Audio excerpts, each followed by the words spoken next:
Recept na najlepší vegetariánsky tatarák. 2 baklažany popichať do truby alebo do teplovzdušnej truby 25 minút 200 stupňov v priebehu v polke zatrepať o šupete, keď už nie sú horúce, ako zemiaky. Keď sa vám naberie veľmi veľa dužiny, dajte si ju mimo, lebo aj tak ju budeme takto potrebovať a budeme z nej robiť také vlákenka, ako presne keď sa škriabe tatarák. Toto je veľmi dôležité. Toto je mega dôležité, aby ste naozaj mali na nerozoznanie od mäsového.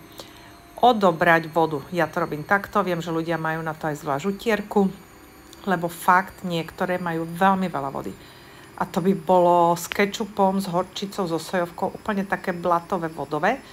Takže určite odsušte veľa, naškriapte, používajte buď vidličku alebo nožík, len proste treba zachovať tie vlákenka. Aby ani tí mäsožravci nerozoznali, lebo to fakt podľa chuti nerozoznajú, že to nie je z mäsa. Mňam, ja už som to zjedla, takže ja už teraz mňamkam.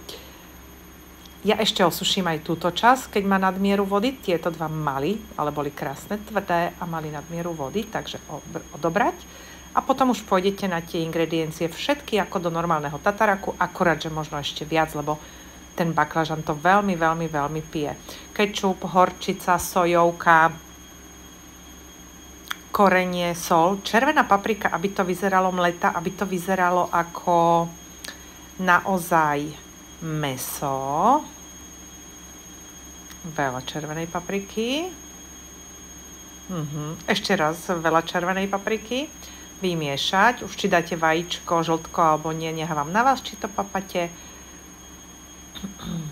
Je to mega, ja som si urobila. Aha, toto sú tie vlákenka. Tak toto musí vyzerať. Už teraz to bolo dobre, bez vajíčka.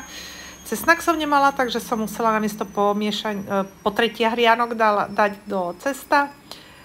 Dobrú chuť. Mňam. A tu je aj s vajíčkom. Dobrú chuť.